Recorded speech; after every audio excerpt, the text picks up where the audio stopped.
There was one time my mom, we were affiliated with my younger brothers. Their father was a part of a gang.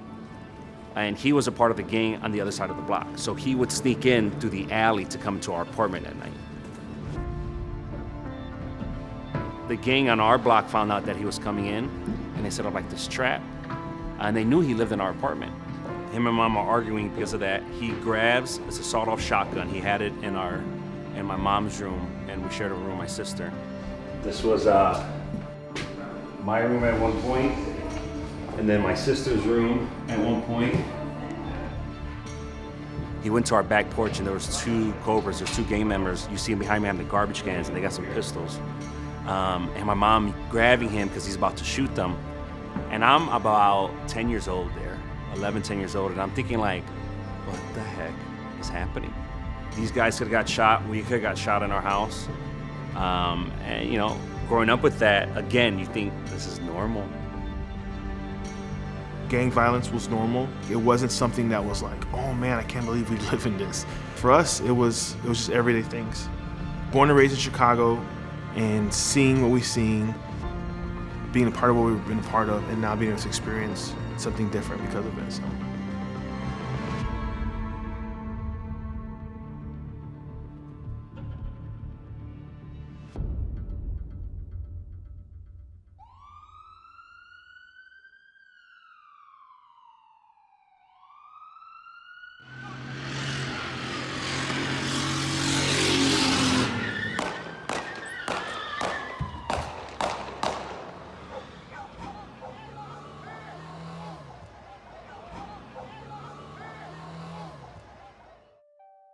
Like basically our whole life was formed in that area, maybe like a 2-mile radius area of Humboldt Park. Humboldt Park is known for where all the Puerto Ricans are from.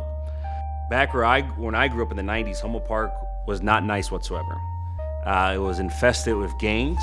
Chicago police are searching for the gunman who allegedly killed 2 people Tuesday in a shooting. This happened again, another shooting in Humboldt Park.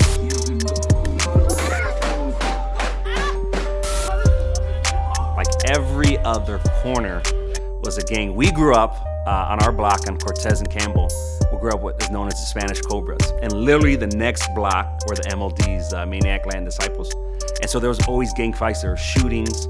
There'd be so many shootings. One time they pulled him right here in front of my little brothers. He was walking with them and they put a gun to his head and they told him, we'll shoot you right here in front of your kids. That's just, people don't normally, that's not what you do.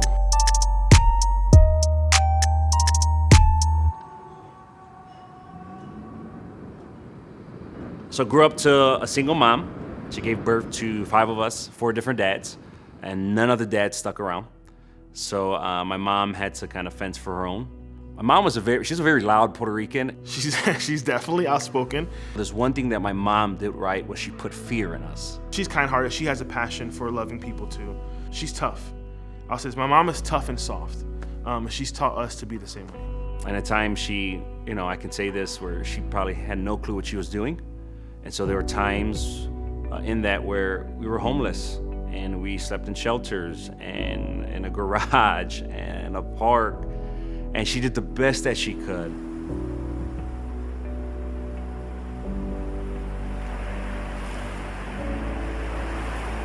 So this place right here probably is the lowest place of our family's life, where granted we slept in shelters, I don't know if at the park, but I would say this was our home, a garage for some time, a long time for some time. We had beds in here, we had TV in here. It was the summertime. We had spent a night by the park. We had spent, I don't know how long in the shelter, like a couple weeks or a month or however long. But this was the transition from us to an apartment. So this was longer. Again, I said maybe 2 months of us being here. And it was, like Jovanni said, the rock, probably the lowest part of our family's life. Moving to Arizona from Chicago, you think the East Valley, you think, way different than Chicago.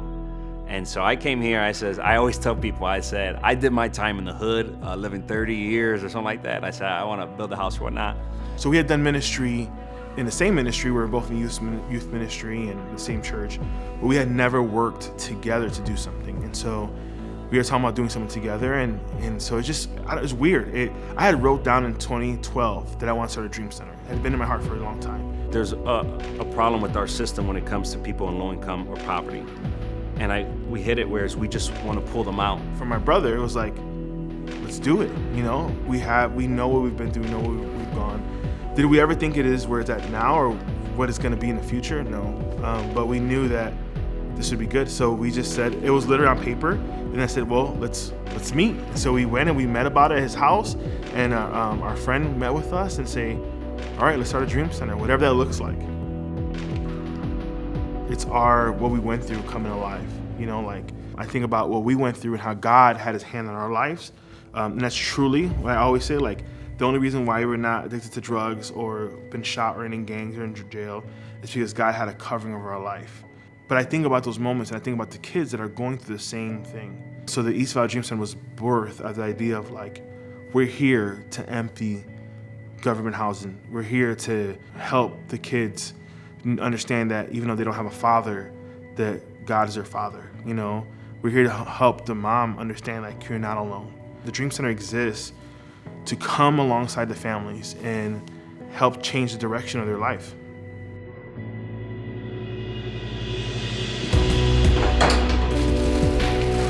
Again, like they told you, it's a whole square mile, the Galveston area. The whole square mile is probably the worst in the city. We are knocking on doors, giving out bags of essentials, and just letting families know we love them and want to build a relationship with them.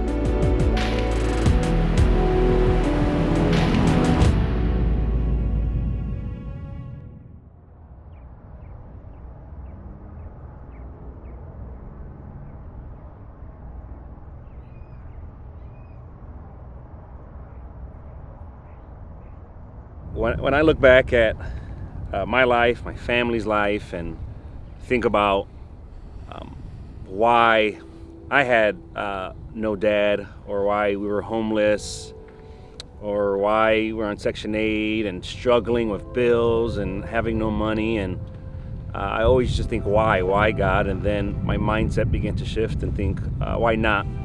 I knew when I was younger, even when I was a teen, there's going to be a day when I get older that gives me the opportunity to help families that were in the predicament that I was in. And I held on to that belief. I held on. I knew one day my gifts or my talents or my story, that what I went through, is going to help other families. So that's what kind of made me persevere and not give up. Not give up, because I knew there was a single mom out there with 5 kids that is going to need help. And they're going to see this brown man come to their door with a bag and say, man, if he can do it, then I know I can do it as well. So the city represents perseverance. I mean, I think that, you know, you have to go through the cold, you have to get up in the morning, fight traffic, and you have to make it happen. And that's something that I feel like our lives we've learned.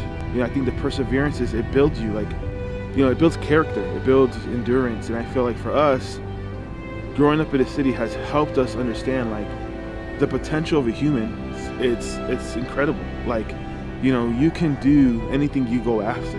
And we're living in a day and age that we see that, you know, and so I think it's amazing what we've been through, and we're able to stand on this side and say, we can look at a family and say, hey, I know this feels like forever, but it's not. You know, you're 29, you're 35, you can push through it. We've done it. We've done it in one of the most expensive cities. I know that you can do it. Our city raised us, we always say it like that, the city raised us to be tough and to endure a lot.